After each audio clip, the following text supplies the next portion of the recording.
जय हिंद, वंदे मातरम। प्यारे साथियों, लेखपाल के पेपर नंबर सेट 12 में आपका हार्दिक स्वागत है। उम्मीद है कि साथियों आप लोग स्वस्थ मस्त जबरदस्त होंगे। तो चलिए साथियों, बिना देर के सेशन को स्टार्ट करते हैं। साथियों, आज का सेशन बहुत महत्वपूर्ण है। तो पहला क्वेश्चन कहा जा रहा है साथियों, उत्तर प्रदेश राजस्व संहिता 2006 के अंतर्गत लेखपाल की नियुक्ति कौन करता है? लेखपाल की नियुक्ति कौन करता है साथियों? यूपी पीसीएस करता है, यूपी ट्रिपल एससी करता है, राजस्व करता है, उच्च न्यायालय करता है, इनमें से कोई नहीं। तो साथियों, इसका सही जवाब हो जाएगा यूपी ट्रिपल एससी करता है। UP triple SC option number B बिल्कुल सही जवाब हो जाएगा साथियों। अगला प्रश्न देखेंगे भाइयों, कहा जा रहा है विलेज अकाउंटेड के समकक्ष पद कौन सा है? विलेज अकाउंटेड के समकक्ष पद कौन सा है? तो साथियों, विलेज अकाउंटेड के समकक्ष पद होता है ग्राम विकास अधिकारी का। ग्राम विकास अधिकारी ऑप्शन नंबर बी बिल्कुल सही जवाब हो जाएगा। विलेज अकाउंटेंट के समकक्ष माने बराबर का पद होता है ग्राम विकास अधिकारी। ऑप्शन नंबर बी बिल्कुल सही जवाब। देखेंगे साथियों, कहा जा रहा है 1952 से पूर्व लेखपाल को किस नाम से जाना जाता था? लेखपाल को किस नाम से जाना जाता था साथियों? कानूनगो, पटवारी, ग्राम सचिव, अमीन, इनमें से कोई नहीं। तो साथियों, इसको जाना जाता था पटवारी के नाम से। ऑप्शन नंबर बी बिल्कुल सही जवाब हो जाएगा, पटवारी के नाम से जाना जाता था। और साथियों, पटवारी शब्द का प्रारंभ शेर शाह सूरी के शासनकाल में आया था। शेर शाह सूरी के शासनकाल में आया था। और इसका नाम बदलकर लेखपाल किया गया था भाई किसके शासनकाल में? चौधरी चौधरी चरण सिंह के शासनकाल में भाई पटवारी से लेखपाल कर दिया गया था। ऑप्शन नंबर यहाँ पे बी बिल्कुल सही जवाब हो जाएगा। अगला प्रश्न देखेंगे साथियों, कहा जा रहा है ग्राम पंचायत के सदस्यों की संख्या किस आधार पर निर्धारित की जाती है? ग्राम पंचायत के सदस्यों की संख्या किस आधार पर निर्धारित की जाती है? तो साथियों, यह ग्राम की जनसंख्या के आधार पर निर्धारित की जाती है। ग्राम की जनसंख्या के आधार पर निर्धारित की जाती है। सी ऑप्शन बिल्कुल सही जवाब हो जाएगा। ग्राम क्षेत्र नहीं होता है, गांव की आय नहीं और पंचायत कर नहीं, केवल ग्राम की जनसंख्या के आधार पर किया जाता है। देखेंगे साथियों, कहा जा रहा है निम्नलिखित कथनों पर विचार करिए। कथन नंबर फर्स्ट और कथन नंबर सेकंड है। कहा जा रहा है ग्राम सभा अस्थायी स्वशासन की मूल इकाई है। देखेंगे भाई, कहा जा रहा है ग्राम सभा अस्थायी स्वशासन की मूल इकाई है। हाँ, ये मूल इकाई होता है भाई। देखेंगे ग्राम पंचायत का गठन ग्राम सभा के निर्वाचित सदस्यों से होता है। ये भी सही है और ये भी सही है। तो साथियों, यहाँ पे सही हो जाएगा दोनों, ए व बी दोनों, एक और दो दोनों सही हो जाएगा। अगला प्रश्न देखेंगे साथियों, कहा जा रहा है मिशन इंद्रधनुष का संबंध किससे है? मिशन इंद्रधनुष का संबंध किससे है? तो साथियों, मिशन इंद्रधनुष का संबंध टीकाकरण से होता है। टीकाकरण ऑप्शन नंबर सी बिल्कुल सही जवाब हो जाएगा इस प्रश्न का। देखेंगे भाइयों, टीकाकरण के अंतर्गत मिशन इंद्रधनुष के अंतर्गत भाई 7 टीका लगता है। जिस प्रकार इंद्रधनुष में 7 रंग होता है उसी प्रकार 7 टीका लगता है, जानते रहेगा। इसका प्रारंभ हुआ था भाई 25 दिसंबर 2014 को। 25 दिसंबर 2014 को ये प्रारंभ किया गया था। और साथियों, टीका का प्रथम खोज किसने किया था? तो एडवर्ड जेनर ने किया था। एडवर्ड जेनर ने किया था टीके का खोज। अगला प्रश्न देखेंगे साथियों, कहा जा रहा है संपूर्ण ग्रामीण रोजगार योजना SGRY कब शुरू की गई थी? SGRY कब शुरू की गई थी? तो साथियों, किया गया था सन 2001 में। कब किया गया था? सन 2001 में। ऑप्शन नंबर सी बिल्कुल सही जवाब हो जाएगा इस प्रश्न का। अगला प्रश्न देखेंगे भाइयों, कहा जा रहा है self help self help with expert counsel किस परियोजना का नाम है? Self help with expert counsel किस परियोजना का नाम है? तो साथियों, ये इटावा परियोजना का नाम है। इटावा परियोजना का नाम ऑप्शन नंबर डी बिल्कुल सही जवाब हो जाएगा। इटावा परियोजना का नाम है। अगला प्रश्न देखेंगे साथियों, कहा जा रहा है ग्राम सभा की बैठक बुलाने का अधिकार किसके पास होता है या किसे प्राप्त होता है? ग्राम सभा की बैठक बुलाने का अधिकार किसे प्राप्त है? तो साथियों, ग्राम प्रधान को। किसको भाई? ग्राम प्रधान को प्राप्त होता है या ग्राम प्रधान के पास होता है। ऑप्शन नंबर सी बिल्कुल सही जवाब हो जाएगा। देखेंगे साथियों, कहा जा रहा है पंचायत दिवस कब मनाया जाता है? पंचायत दिवस कब मनाया जाता है? तो साथियों, 24 अप्रैल को पंचायत दिवस मनाया जाता है। ऑप्शन नंबर डी बिल्कुल सही जवाब हो जाएगा इस प्रश्न का। 21 अप्रैल को साथियों राष्ट्रीय सिविल राष्ट्रीय सिविल सेवा दिवस मनाया जाता है। सेवा दिवस मनाया जाता है। 22 अप्रैल को साथियों पृथ्वी दिवस मनाया जाता है। 23 अप्रैल को भाइयों विश्व विश्व पुस्तक पुस्तक और विश्व पुस्तक और कॉपीराइट कॉपीराइट दिवस मनाया जाता है। अगला प्रश्न कहा जा रहा है साथियों, देखेंगे पंचायत राज्य पंचायत राज्य स्वास्थ्य संबंधित के किस भाग में वर्णित है? पंचायत राज व्यवस्था संविधान के, एक मिनट भाई, संविधान के किस भाग में वर्णित है? संविधान के भाग 9 में वर्णित है। पंचायत राज व्यवस्था संविधान के भाग 9 में वर्णित है। ऑप्शन नंबर सी बिल्कुल सही जवाब हो जाएगा। अगला प्रश्न देखेंगे भाइयों, काजर प्रधानमंत्री मुद्रा योजना, प्रधानमंत्री मुद्रा योजना का मुख्य उद्देश्य क्या है? इसका मुख्य उद्देश्य क्या है साथियों? तो छोटे व्यापारियों को ऋण देना होता है। इसका मुख्य भाई उद्देश्य क्या था? छोटे व्यापारियों को ऋण देना था इसका मुख्य उद्देश्य। ऑप्शन नंबर बी बिल्कुल सही जवाब हो जाएगा। कहा जा रहा है भाई प्रथम पृथ्वी सम्मेलन के संदर्भ में सही कथन चयन करिए। प्रथम पृथ्वी शिखर सम्मेलन के संदर्भ में सही कथन का चयन करें। देखेंगे भाइयों, पहला प्रश्न का ऑप्शन कहा जा रहा है यह 1992 में ब्राजील के रियो डी जेनेरिया में आयोजित किया गया था। हाँ, ये किया गया था भाइयों। अगला प्रश्न देखते हैं, इनमें इनमें भाई एमडीजीएस को लागू किया गया था? नहीं लागू किया गया था। इसमें अंतरराष्ट्रीय संगठन या गठबंधन के निर्माण का पहल किया गया था? नहीं किया गया था। नए ग्रह पर जीवन की खोज संबंधित अंतरराष्ट्रीय सहमति बनी? नहीं। ऑप्शन नंबर ई भी नहीं होगा। ऑप्शन नंबर ए बिल्कुल सही जवाब हो जाएगा इस प्रश्न का। ऑप्शन नंबर ए बिल्कुल सही जवाब हो जाएगा। अगला प्रश्न देखेंगे भाइयों, कहा जा रहा है एफएओ का मुख्यालय कहाँ है?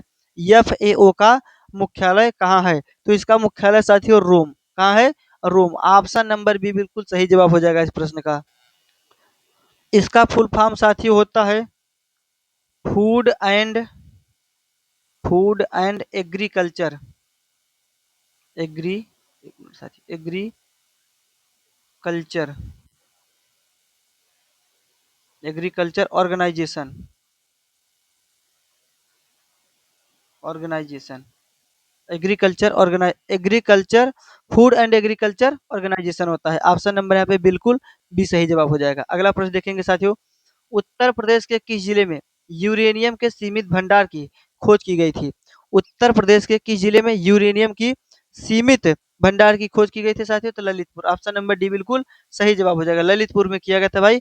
अब उत्तर प्रदेश स्पेशल चलेगा। अगला प्रश्न देखेंगे साथियों, कहा जा रहा है उत्तर प्रदेश में परमाणु केंद्र कहाँ स्थित है? उत्तर प्रदेश में परमाणु केंद्र कहाँ स्थित है साथियों? तो नरोरा में स्थित है। कहाँ स्थित है? नरोरा। ऑप्शन नंबर बी बिल्कुल सही जवाब हो जाएगा। अगला प्रश्न देखेंगे साथियों, कहा जा रहा है राजीव गांधी पेट्रोलियम प्रौद्योगिकी संस्थान उत्तर प्रदेश के किस स्थान पर स्थित है? उत्तर प्रदेश के किस स्थान पर स्थित है साथियों? जायस में स्थित है। कहाँ पर स्थित है? जायस में स्थित है। ऑप्शन नंबर सी बिल्कुल सही जवाब हो जाएगा। राजीव गांधी पेट्रोलियम प्रौद्योगिकी संस्थान जायस में स्थित है। अगला प्रश्न देखेंगे साथियों, उत्तर प्रदेश में किस स्थान पर लेदर टेक्नोलॉजी पार्क स्थित है? लेदर टेक्नोलॉजी पार्क किस स्थान पर स्थित है? तो साथियों यह स्थित है बनथरा उन्नाव में स्थित है। बनथरा उन्नाव। ऑप्शन नंबर ए बिल्कुल सही जवाब हो जाएगा। अगला प्रश्न कहा जा रहा है साथियों, उत्तर प्रदेश में ओबरा ताप विद्युत केंद्र केंद्र की स्थापना किस देश के सहयोग से की गई थी? भाइयों, ओबरा ताप विद्युत केंद्र की स्थापना किस देश के सहयोग से किया गया था? यह किया गया था सोवियत संघ रूस।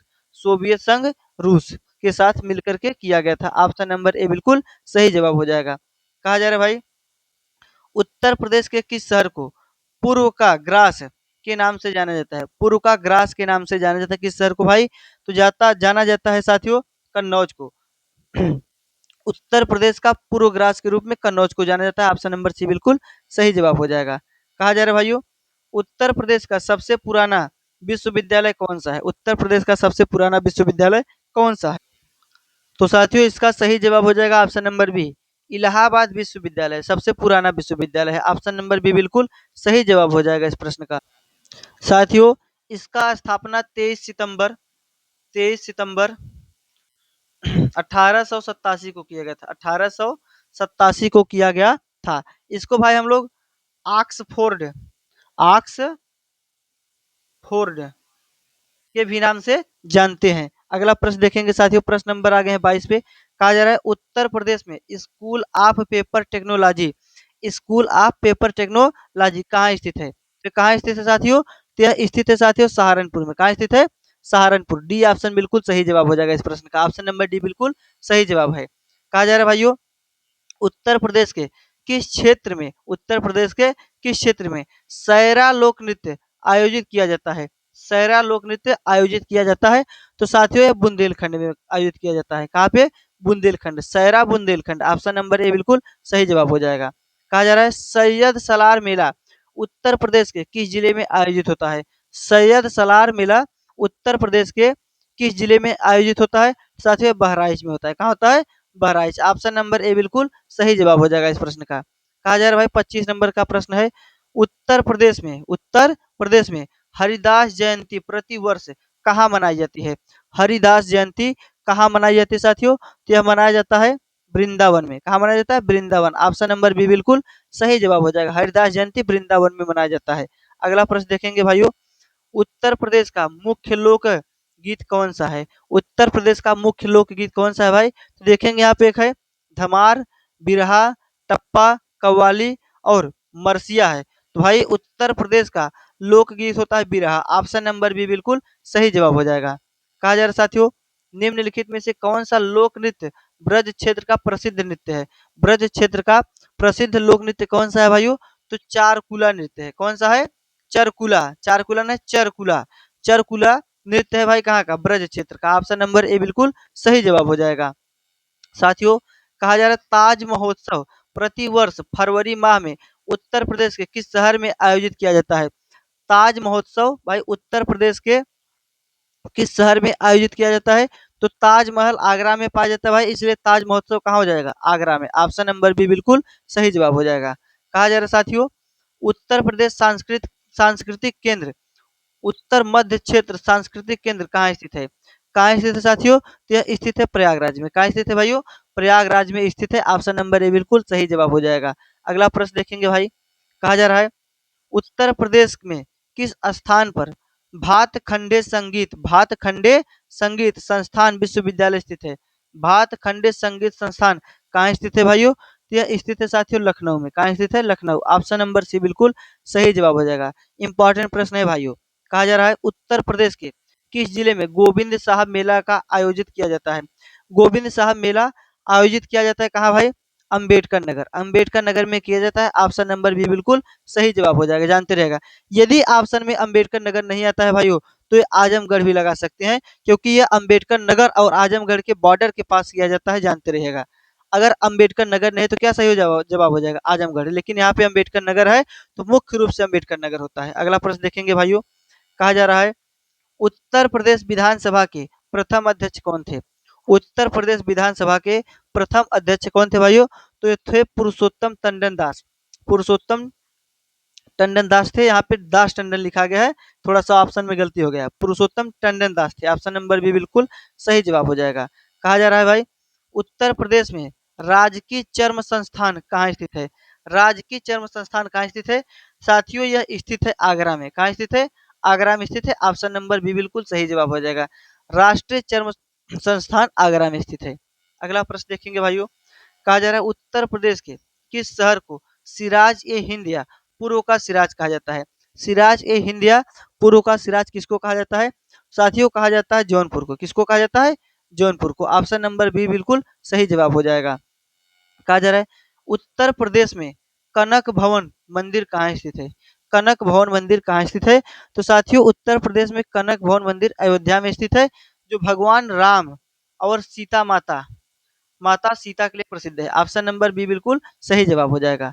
कहा जा रहा है ढोला लोकगीत लोकप्रिय है। लोकगीत लोकप्रिय है कहाँ का? ये कहाँ का भाई लोकगीत प्रिय है?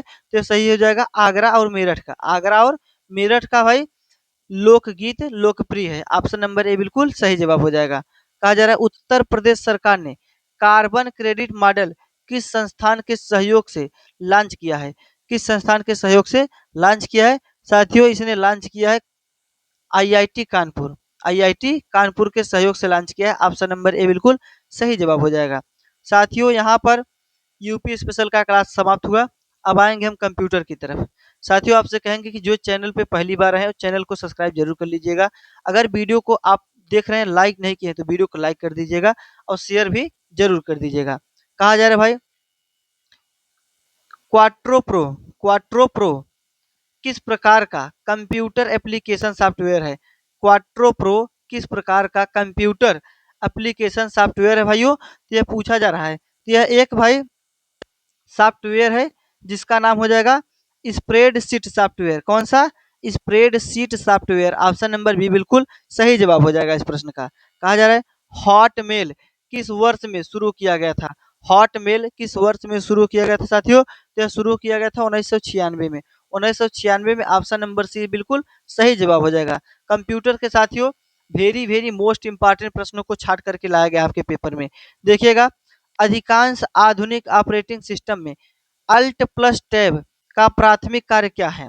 अल्ट प्लस टैब को यदि हम एक साथ दबाते हैं तो उसका कार्य क्या होता है भाइयों? उसका कार्य होता है खुले हुए एप्लीकेशन के बीच स्विच करना। खुले हुए एप्लीकेशन के बीच स्विच करना। ऑप्शन नंबर ए बिल्कुल सही जवाब हो जाएगा इस प्रश्न का। कहा जा रहा है भाई नोमोफिबिया, देखो नोमोबिया, नोमोफोबिया, नोमोफोबिया क्या है?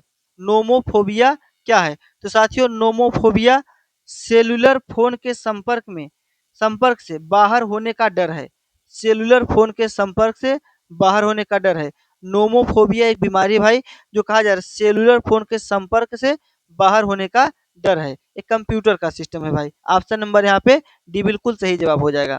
कहा जा रहा है कंप्यूटर पर कंप्यूटर पर रिमोट लॉगिन की सुविधा कौन प्रदान करता है? कंप्यूटर पर रिमोट लॉगिन की सुविधा कौन प्रदान करता है भाइयों? तो इसमें से ऑप्शन सही हो जाएगा टेलेंट। कौन हो जाएगा भाई? टेलेंट हो जाएगा। टेलेंट। ऑप्शन नंबर डी बिल्कुल सही जवाब हो जाएगा। अगला प्रश्न देखेंगे भाइयों। कहा जा रहा है कैश मेमोरी के बारे में निम्नलिखित में से कौन सा कथन गलत है? कैश मेमोरी के बारे में कौन सा कथन गलत है? तो कैश मेमोरी सेकेंडरी स्टोरेज का रूप है, यही कथन गलत है भाइयों। ऑप्शन नंबर सी बिल्कुल सही जवाब हो जाएगा। बाकी कैश मेमोरी मुख्य मेमोरी से तेज होती है, ये सही है। कैश मेमोरी त्वरित पुनराप्राप्ति के लिए अक्सर एक्सेस किए जाने वाले डेटा को संग्रहित करती है, ये भी सही है भाई। अगर कैश मेमोरी सीपीयू के निकट या अंदर स्थित होता है। अगर साथियों सही का जवाब पूछे तो इन तीनों में से सही का जवाब हो जाएगा, लेकिन इसमें पूछा क्या है? गलत। तो ऑप्शन नंबर सी गलत है। कैश मेमोरी सेकेंडरी स्टोरेज का एक रूप नहीं है साथियों। अगला प्रश्न देखेंगे। कहा जा रहा है एम एस पावर पॉइंट 365 में हाइपरलिंक इंसर्ट कर हाइपरलिंक इंसर्ट करने के लिए किस शॉर्टकट कुंजी का उपयोग किया जाता है? किस शॉर्टकट कुंजी संयोग का उपयोग किया जाता है? साथियों इसके लिए प्रयोग किया जाता है कंट्रोल प्लस के। ऑप्शन नंबर ए बिल्कुल सही जवाब हो जाएगा। कंट्रोल प्लस के का प्रयोग किया जाता है। ऑप्शन नंबर देखेंगे भाई, देखेंगे प्रश्न नंबर देखेंगे 45। कहा जा रहा है एक्सेल में कौन सी फंक्शन की एडिट मोड पर जाने में मदद करती है? एडिट मोड पर जाने में मदद करती है। एक्सेल में भाई यदि हम F2 को दबाते हैं, फंक्शन की कीबोर्ड के सबसे ऊपर होता है F2, यदि इसको भाई दबाते हैं तो हमको एडिट मोड पर ले जाता है। कहाँ ले जाता है? एडिट मोड पर ले जाने में मदद करता है। बी ऑप्शन बिल्कुल सही जवाब है। कहा जा रहा है भाई माइक्रोसॉफ्ट वर्ड में शॉर्टकट कुंजी कंट्रोल प्लस एक्स का प्रयोग निम्नलिखित में से किसके लिए किया जाता है? कंट्रोल प्लस एक्स का प्रयोग किसके लिए किया जाता है? साथियों ये किया जाता है चुने हुए टेक्स्ट को कट करने के लिए। चुने हुए टेक्स्ट को कट करने के लिए किया जाता है। कंट्रोल प्लस एक्स दबाते हैं तो जो हमने टेक्स्ट को चुना होता है उसको कट कर देता है। ऑप्शन नंबर सी बिल्कुल सही जवाब हो जाएगा। कहा जा रहा है भाई इंटरनेट प्रौद्योगिकी में डीएनएस का पूर्ण रूप क्या है? डीएनएस का पूर्ण रूप क्या है? साथियों डीएनएस का पूर्ण रूप होता है domain name system. Domain name system होता है। ऑप्शन नंबर बी बिल्कुल सही जवाब हो जाएगा। डोमेन नेम सिस्टम होता है किसका भाई? डीएनएस का। अगला प्रश्न देखेंगे। कहा जा रहा है निर्देशकों के एक संग्रह जो कंप्यूटर द्वारा निष्पादित किए जाने वाला एक विशिष्ट कार्य है। कंप्यूटर द्वारा निष्पादित किए जाने वाला एक विशिष्ट कार्य है, तो वह कौन सा कार्य साथियों? वह प्रोग्राम है। कौन सा कार्य है? प्रोग्राम है। ऑप्शन नंबर सी बिल्कुल सही जवाब हो जाएगा। निर्देशों का संग्रह है जो कंप्यूटर द्वारा विशिष्ट निष्पादित किए जाने वाला भाई विशिष्ट कार्य प्रोग्राम। ऑप्शन नंबर सी बिल्कुल सही जवाब है। कहा जा रहा है मॉडेम की गति की गणना निम्न में से किस दर से की जाती है। मॉडेम की गति की गणना निम्न में से किस दर से की जाती है। साथियों यह किया जाता है बीपीएस, बीपीएस के द्वारा किया जाता है। ऑप्शन नंबर बी बिल्कुल सही जवाब हो जाएगा, बीपीएस के द्वारा किया जाता है। देखेंगे भाई 50 नंबर तक प्रश्नों को पहुंच चुके हैं हम। कहा जा रहा है किसी भी दिए गए समय पर नेटवर्क पर नेटवर्क पर प्रेषित किए जाने या किया जा सकने वाली डेटा की मात्रा को मापा जाता है किसमें। डेटा की मात्रा को किसमें मापा जाता है साथियों, यह मापा जाता है बैंड विड्थ में, बैंड विड्थ में मापा जाता है। ऑप्शन नंबर डी बिल्कुल सही जवाब आ जाएगा, बैंड विड्थ है।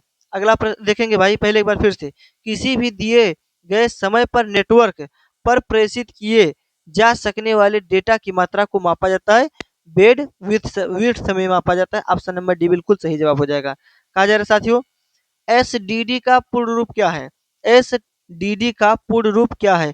तो साथियों एसडीडी का पूर्ण रूप होता है solid state drive, solid state drive होता है। ऑप्शन नंबर सी बिल्कुल सही जवाब हो जाएगा इस प्रश्न का। कहा जा रहा है भाइयों निम्नलिखित में से कौन सा लैंग्वेज पास्कल से प्राप्त सिस्टम प्रोग्रामिंग लैंग्वेज है एवं रक्षा एप्लीकेशन के लिए अभिष्ट है।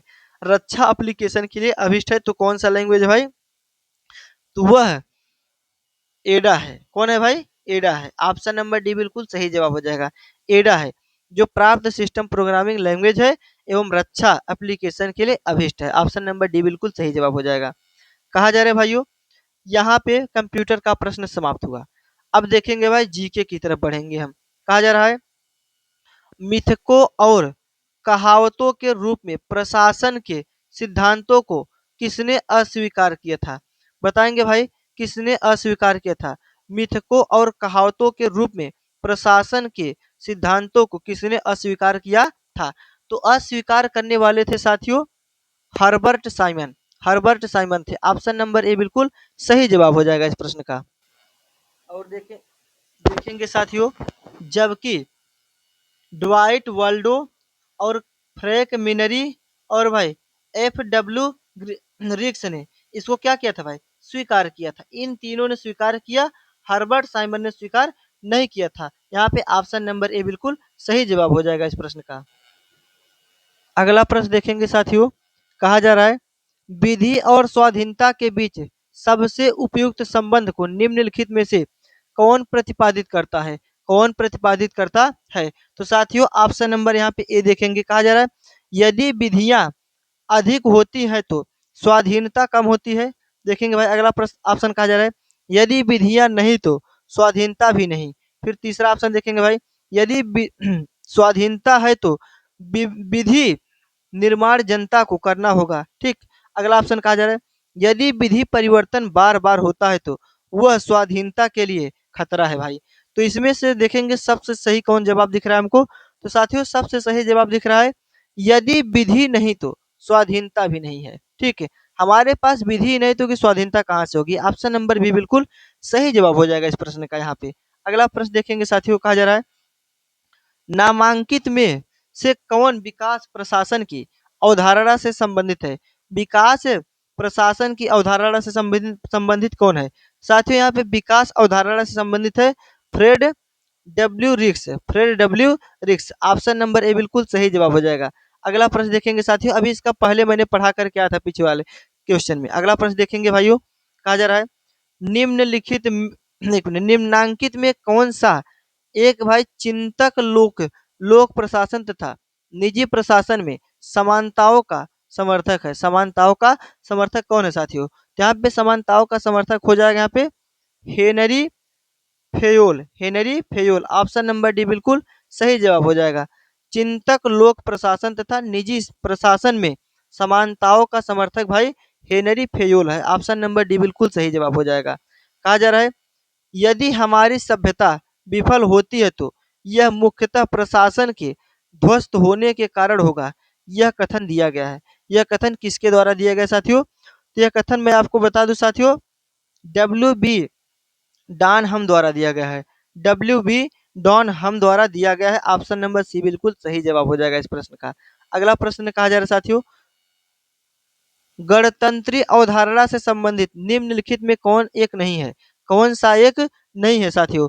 तो इसमें से एक नहीं है, एक राज्य जिसमें जनता सर्वोच्च हो, सर्वोच्च शक्ति निर्वाचित प्रधान में निहित हो। कहा जा रहा है भाई सर्वोच्च शक्ति का एक राजा के समान एक ही व्यक्ति में निहित हो। अगर यही सही जवाब हो जाएगा साथियों। ऑप्शन नंबर सी बिल्कुल सही जवाब हो जाएगा। सर्वोच्च शक्ति एक राजा के समान एक ही व्यक्ति में निहित हो, यही सही जवाब हो जाएगा। यही यही नहीं मैच खाएगा, क्योंकि देखेंगे भाई ऐसी सरकार जो जनता द्वारा निर्वाचित प्रतिनिधि की हो। ये तीनों तो सही है, लेकिन ऑप्शन नंबर डी यहाँ पे सी वाला सही जवाब नहीं है। अगला प्रश्न देखेंगे साथियों, कहा जा रहा है निम्न में से किनको विधि के शासन के प्रमुख लक्षणों के रूप में माना जाता है? विधि के शासन के प्रमुख लक्षणों के रूप में माना जाता है। देखेंगे भाई साथियों, यहाँ पे चार ऑप्शन दिया है हमको, एक, दो, ये तीन हो गया और ये चौथा हो गया भाई। ठीक, पहला कहा जा रहा है शक्तियों का परिसीमन, दूसरा कहा जा रहा है भाई विधियों का सम, समक्ष समता, तीसरा कहा जा रहा है सरकार के प्रति जन उत्तरदायित्व, स्वतंत्रता और नागरिक अधिकार। इसमें से कौन सा सही है साथियों? तो मैं आपको बता दूं साथियों, इसमें से जो सही है, तो साथियों इसमें शक्ति के परिसीमन ये सही जवाब है। देखेंगे दूसरा ऑप्शन भी कह रहा है विधि के समक्ष समता, ये भी सही है भाइयों। चौथा तीसरा ऑप्शन कहा जाए सरकार के प्रति जन उत्तरदायित्व, ये सही नहीं है।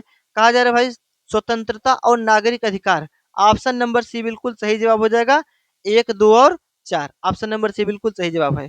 कहा जा रहा है भाई निम्नलिखित में कौन सा कोशिकांग केवल पशु कोशिका या एनिमल, जिसको हम लोग जंतु सेल भी कहते हैं, एनिमल कोशिका में पाया जाता है, एनिमल सेल में पाया जाता है। तो साथियों यहाँ पर देखेंगे एक लाइसोसोम है, एक गाल्जी बॉडी है, एक राइबोसोम है, एक क्लोरोप्लास्ट है। तो साथियों क्लोरोप्लास्ट तो पौधों में पाया जाता है, राइबोसोम भी और गाल्जी का भी पौधों में पाया जाता है, लेकिन पौधों में नहीं पाया जाता जो लाइसोसोम है। ऑप्शन नंबर ए बिल्कुल सही जवाब हो जाएगा। इसको भाई हम लोग आत्महत्या की थैली के भी नाम से जानते हैं। किस थैली के नाम से? आत्महत्या, आत्महत्या की थैली के भी नाम से जानते हैं। इसका खोज किसने किया था भाई? डी डुबे ने किया था, डी डुबे ने किया था, डी डुबे ने किया था। अगला प्रश्न देखेंगे साथियों, कहा जा रहा है निम्नलिखित में से शरीर विज्ञान एवं चिकित्सा की वह कौन सी शाखा है जो पुरुषों के विशिष्ट रोग एवं स्थितियों से संबंधित है? जो पुरुषों के विशिष्ट रोग एवं स्थितियों से संबंधित है साथियों, यह एंड्रोलॉजी है। कौन सा है? एंड्रोलॉजी। ऑप्शन नंबर ए बिल्कुल सही जवाब हो जाएगा इस प्रश्न का। साथियों यहाँ पर देखेंगे स्टाकोलॉजी के अंतर्गत भाइयों हम लोग क्रेफिश का अध्ययन करते हैं, क्रेफिश का अध्ययन करते हैं। किसका भाई? क्रेफिश का अध्ययन करते हैं। और यहाँ पर देखेंगे डेम्सोलॉजी, डेम्सोलॉजी, डेम्सोलॉजी के अंतर्गत भाई शरीर की संरचना का अध्ययन करते हैं, शरीर की संरचना का अध्ययन करते हैं, शरीर की संरचना का अध्ययन करते हैं साथियों। और यहाँ पर देखेंगे एक, कहाँ गए भाई, बायो इकाइकोलॉजी, बायो इकाइकोलॉजी, इसके अंतर्गत भाई प्रकृति वातावरण में रहने वाले जीवों के बीच अंतः संबंधों का अध्ययन करते हैं, प्राकृतिक वातावरण में रहने वाले जीवों के बीच अंतः संबंधों का अध्ययन करते हैं। ऑप्शन नंबर यहाँ पे साथियों ए बिल्कुल सही जवाब हो जाएगा। अगला प्रश्न देखेंगे साथियों, कहा जा रहा है प्रकाशिक तंतु किस सिद्धांत पर कार्य करती है? जो प्रकाशिक तंतु होता है यह किस सिद्धांत पर काम करता है साथियों? यह पूर्ण आंतरिक परावर्तन के सिद्धांत पर काम करता है। ऑप्शन नंबर बी बिल्कुल सही जवाब हो जाएगा, पूर्ण आंतरिक परावर्तन के सिद्धांत पर काम करता है। अगला प्रश्न कहा जा रहा है साथियों, एक उत्तल लेंस की फोकस दूरी 2.5 मीटर है, इसकी क्षमता ज्ञात करिए। एक दो न्यूमेरिकल भी आ सकता है साथियों, पेपर में ध्यान दीजिएगा आप लोग। तो भाई एक उत्तल लेंस की फोकस दूरी 2.5 मीटर है, तो इसकी क्षमता ज्ञात करना है। तो साथियों क्षमता के लिए एक सूत्र होता है, क्षमता के लिए एक सूत्र होता है साथियों, जिसको कहते हैं भाई P बराबर 1/F, P बराबर 1/F। तो भाई यहाँ पे 1/25 रखेंगे, क्योंकि भाई 1/F का मान कितना है, कितना है भाई, फोकस दूरी का मान कितना है 2.5। तो भाइयों यदि हम यहाँ पे गुणा करा दे इसको भाई दशमलव से हटा देते हैं साथियों। तो यहाँ पे दशमलव हटाने के लिए यहाँ पे 10 से गुणा कर देंगे, तो ये हो जाएगा 10/25। और 10/25 का अर्थ होता है साथियों, यदि यहाँ पर हम 100 कर देते हैं, भाग देते हैं तो भाई 10 में 25 का, तो आपको पता है नहीं जाएगा भाग, तो भाई जीरो लगाएंगे और यहाँ पे दशमलव, फिर देखेंगे हो जाएगा 100। 25 चौका कितना होता है साथियों? 100 हो जाएगा, 25 चौका 100 हो जाएगा, कट जाएगा। तो इसका ऑप्शन सही जवाब हो जाएगा 0.4, 0.4 डी। ऑप्शन नंबर बी बिल्कुल सही जवाब हो जाएगा इस प्रश्न का। अगला प्रश्न देखेंगे साथियों, कहा जा रहा है निम्नलिखित में से किस विद्युतीय चुंबकीय तरंग की तरंग दैर्ध्य सबसे कम होती है? किस विद्युतीय चुंबकीय तरंग की तरंग दैर्ध्य सबसे कम होती है? साथियों इसका सही जवाब हो जाएगा ऑप्शन नंबर डी, गामा किरण होता है। गामा किरण की तरंग दैर्ध्य सबसे कम होता है। ऑप्शन नंबर डी बिल्कुल सही जवाब हो जाएगा। अगला प्रश्न कहा जा रहा है मध्यकालीन भारत के आर्थिक इतिहास के संदर्भ में शब्द, देखो भाई यहाँ पे शब्द एक है अर्घट्टा। आप लोग शायद से पहली बार सुन रहे होंगे। अर्घट्टा किससे निरूपित करता है? किसे निरूपित करता है साथियों? अर्घट्टा किसे निरूपित करता है? तो साथियों यहाँ पे अर्घट्टा होता है जो भूमि की सिंचाई के लिए प्रयुक्त जल चक्र या वाटर व्हील है। ऑप्शन नंबर सी बिल्कुल सही जवाब हो जाएगा। कितने लोग भाई अर्घट्टा शब्द पहली बार सुने हैं वो कमेंट करके जरूर बताइएगा। अगला प्रश्न कहा जा रहा है साथियों, विजयनगर के शासक कृष्णदेव राय की कराधान कराधान व्यवस्था से संबंधित निम्नलिखित कथनों पर विचार कीजिए। निम्नलिखित कथनों पर विचार कीजिए। तो भाई कथन कहा जा रहा है भूमि की गुणवत्ता के आधार पर भू राजस्व की दर नियत होती है। भाइयों भू राजस्व की दर नियत होती है। ये कथन नंबर फर्स्ट कहा जा रहा है। फिर कथन नंबर कहा जा रहा है सेकेंड, कारखानों के निजी स्वामी एक औद्योगिक कर देते हैं। भाइयों अगर कारखानों के जो निजी स्वामी होते हैं वे एक औद्योगिक कर देते हैं साथियों। तो देखेंगे इस प्रश्न का सही जवाब हो जाएगा साथियों, देखना पड़ेगा भू की गुणवत्ता के आधार पर भू राजस्व की दर नियत होती है, सही है।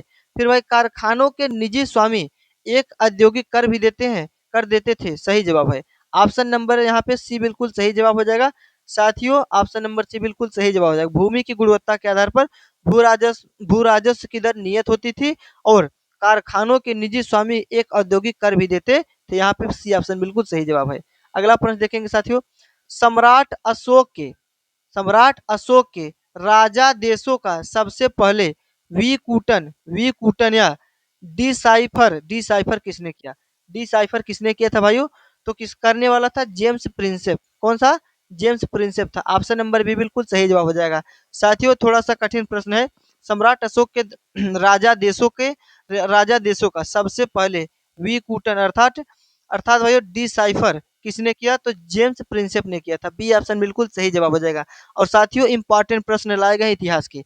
अगला प्रश्न कहा जा रहा है भाइयों, प्राचीन भारत की निम्नलिखित पुस्तकों में से किस एक में शुंग राजवंश के संस्थापक के पुत्र की प्रेम कहानी है? तो भाइयों आप लोग बताइएगा शुंग राजवंश के संस्थापक के पुत्र की कहानी किस पुस्तक में है? तो साथियों यह माल विकाग्निमित्रम। ऑप्शन नंबर बी बिल्कुल सही जवाब हो जाएगा। माल विकाग्निमित्रम में शुंग वंश के राजा के पुत्र की प्रेम कहानी है। ऑप्शन नंबर बी बिल्कुल सही जवाब हो जाएगा। अगला प्रश्न कहा जा रहा है साथियों, भारत के सांस्कृतिक इतिहास के संदर्भ में इत, देखो इतिवृत्तो राजवंशी इतिहास तथा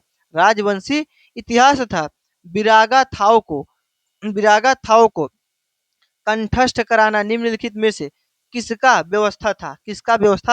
भारत के सांस्कृतिक इतिहास के संदर्भ में इतिवृत्तो राजवंशीय इतिहास तथा विरागा थाव को कंठस्थ कराना निम्नलिखित में से किसका व्यवस्था था? यह किसका व्यवस्था था साथियों? यह व्यवस्था था मगध का। किसका था भाई? मगध का। मगध यहाँ पे लिखा गया मगध का व्यवस्था था। ऑप्शन नंबर डी बिल्कुल सही जवाब हो जाएगा। अगला प्रश्न कहा जा रहा है साथियों, सर सर स्टैफर्ड क्रिप्स ने स्टैफर्ड क्रिप्स की योजना में परिकल्पना थी कि द्वितीय विश्व युद्ध के बाद क्या करना होगा साथियों? तो मैं बता दूं, सर स्टैफर्ड क्रिप्स की योजना में यह परिकल्पना की थी कि भारत को डोमिनियन स्टेट देना चाहिए। भारत को क्या देना चाहिए? डोमिनियन स्टेट देना चाहिए। और क्रिप्स मिशन का प्रस्ताव भी किसने पारित किया था साथियों? सर स्टैफर्ड क्रिप्स ने पारित किया था। कब पारित किया था? 1942 में आया था। 1942 में पारित करके लाया था इंडिया में। तो भाई यहाँ पे ऑप्शन नंबर डी सही जवाब हो जाएगा। भारत को डोमिनियन स्टेट देना चाहिए था। ये किसका परिकल्पना था? ये सर स्टेफ क्रिप्स का योजना था। अगला प्रश्न देखेंगे साथियों, कहा जा रहा है हमारे देश के शहरों में वायु गुणवत्ता सूचकांक का परिकलन करने में साधारणतया निम्नलिखित वायुमंडलीय गैसों में किनको विचार में लिया गया है, किनको विचार में लिया गया है। तो साथियों इन गैसों में से मैं आपको बता दूं, तो एक गैस है भाई कार्बन मोनोऑक्साइड। कौन सा है? कार्बन मोनोऑक्साइड है यहाँ पर। और एक साथियों नाइट्रोजन डाइऑक्साइड है। और एक साथियों यहाँ पे सल्फर डाइऑक्साइड भी है। तो देखेंगे साथियों यहाँ पे सही जवाब क्या हो सकता है। इसका सही जवाब साथियों हो जाएगा 2, 3 और 4। एक कार्बन मोनोऑक्साइड है, नाइट्रोजन डाइऑक्साइड है और सल्फर डाइऑक्साइड। मीथेन नहीं है और कार्बन डाइऑक्साइड नहीं है यहाँ पर। तो साथियों सही जवाब हो जाएगा ऑप्शन नंबर बी, बिल्कुल यहाँ पर सही जवाब हो जाएगा इस प्रश्न का। अगला प्रश्न कहा जा रहा है, हाल ही में बना the man who knew the man who knew infinity शीर्षक वाला चलचित्र किसने जीवन चित्र पर आधारित है? किसके जीवन चित्र पर आधारित है? साथियों यह स्थित है रामानुज के जीवन चरित्र पर चलचित्र आधारित है। ऑप्शन नंबर ए बिल्कुल सही जवाब हो जाएगा साथियों इसका। अगला प्रश्न कहा जा रहा है साथियों, केवल 5-6 प्रश्न और बचा है। देखेंगे जैव सूचकांक विज्ञान में घटनाओं गतिविधियों के संदर्भ में समाचारों में कभी कभी दिखने वाला पद ट्रांसक्रिप्टो किसे निर्देशित करता है? ट्रांसक्रिप्टो शब्द किसे निर्देशित करता है? तो साथियों ट्रांसक्रिप्टो शब्द निर्देशित करता है किसी जीव द्वारा अभिव्यक्त आरएनए अणुओं की पूर्ण श्रृंखला, आरएनए अणुओं की पूर्ण श्रृंखला। ये जैव प्रौद्योगिकी से है भाइयों। ऑप्शन नंबर बी बिल्कुल यहाँ पे सही जवाब हो जाएगा। अगला प्रश्न देखेंगे साथियों, कहा जा रहा है वायु जलवायु परिवर्तन पर भारत की प्रथम राष्ट्रीय कार्य योजना एनएपीसीसी कब लोकार्पित की गई थी? कब लोकार्पित की गई थी? साथियों लोकार्पित की गया था सन 2008 में। ऑप्शन नंबर बी बिल्कुल सही जवाब हो जाएगा। वर्ष 2008 में लोकार्पित किया गया था। कौन भाई? एनएपीसीसी को लोकार्पित किया गया था। अगला प्रश्न देखेंगे साथियों, कहा जा रहा है पवनों का मौसमी उत्क्रमण किसका प्रारूपीय अभिलक्षण है? किसका प्रारूपीय अभिलक्षण है? तो साथियों यह अभिलक्षण है मानसून जलवायु का। किसका है? मानसून जलवायु का है। ऑप्शन नंबर सी बिल्कुल सही जवाब हो जाएगा इस प्रश्न का। प्रश्न नंबर 76 कहा जा रहा है तुर्की किन के मध्य स्थित है? जो तुर्की देश है यह किन के मध्य स्थित है? साथियों जो तुर्की देश है ये काला सागर और भूमध्य सागर के बीच स्थित है। काला सागर और भूमध्य सागर के बीच क्या है? स्थित है। यहाँ पे बी ऑप्शन बिल्कुल सही जवाब हो जाएगा इस प्रश्न का। अगला प्रश्न कहा जा रहा है साथियों, दक्षिण पूर्वी एशिया में दक्षिण से उत्तर की ओर जाने पर नीचे दिए गए नगरों का सही स्थित क्रम कौन सा है? नीचे दिए गए नगरों का सही स्थित क्रम कौन सा है साथियों? तो सबसे पहले आपको पता है कि दक्षिण पूर्वी एशिया से उत्तर की ओर जाने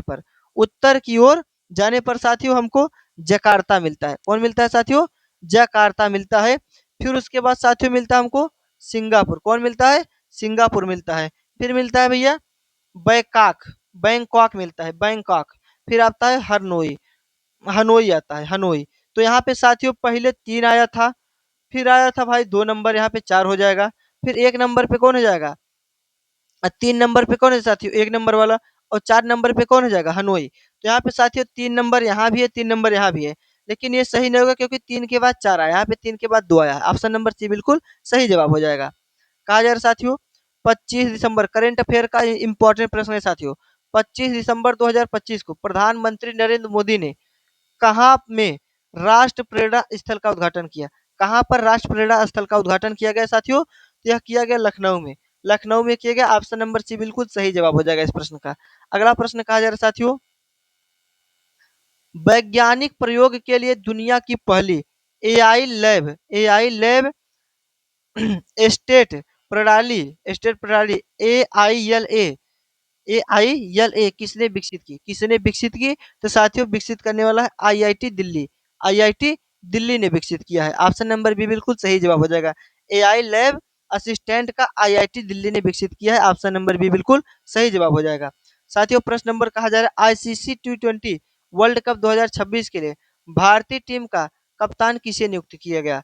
भारतीय टीम का कप्तान किसे नियुक्त किया गया साथियों? तो यह करंट का भी हाल फिलहाल का क्वेश्चन है भाइयों। तो नियुक्त किया गया सूर्य कुमार यादव को। किसको? सूर्य कुमार यादव को नियुक्त किया गया साथियों। बी ऑप्शन बिल्कुल सही जवाब हो जाएगा इस प्रश्न का। आप देखो भाई 4 प्रश्न और बचा है हमारे पास, टोटल 84 प्रश्न है। 80 प्रश्नों का हम सेट कराने के लिए कहते हैं, लेकिन हमारे सेट में 2-4 क्वेश्चन एक्स्ट्रा ही हो जाते हैं। तो चलिए साथियों, कहा जा रहा है भारत का पहला रोलिंग बजट किस राज्य के द्वारा पेश किया जाएगा? देखो, भारत का पहला रोलिंग बजट किस राज्य के द्वारा पेश किया जाएगा? तो साथियों ये पेश किया जाएगा मध्य प्रदेश के द्वारा। किसके द्वारा? मध्य प्रदेश के द्वारा। ऑप्शन नंबर यहाँ पे ए बिल्कुल सही जवाब हो जाएगा। अगला प्रश्न कहा जा रहा है भाइयों, 25 दिसंबर 2025 को पूर्व प्रधानमंत्री अटल बिहारी वाजपेयी कौन सी जयंती मनाई गई? कौन सी जयंती मनाई गई? तो साथियों इनका जयंती नंबर 101वां था। कौन था भाई?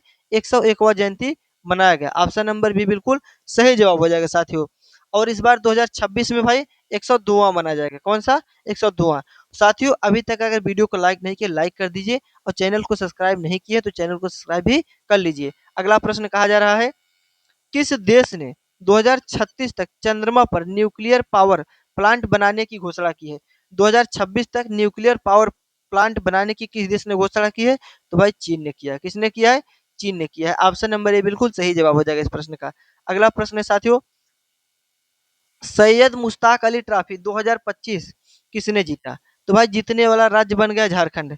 सैयद मुश्ताक अली ट्रॉफी 2025 में जीतने वाला राज्य बन गया है झारखंड। ऑप्शन नंबर सी बिल्कुल सही जवाब हो जाएगा। तो साथियों आज का सेशन यहीं पे समाप्त होता है। उम्मीद करता हूँ क्लास आपको अच्छी लगी होगी।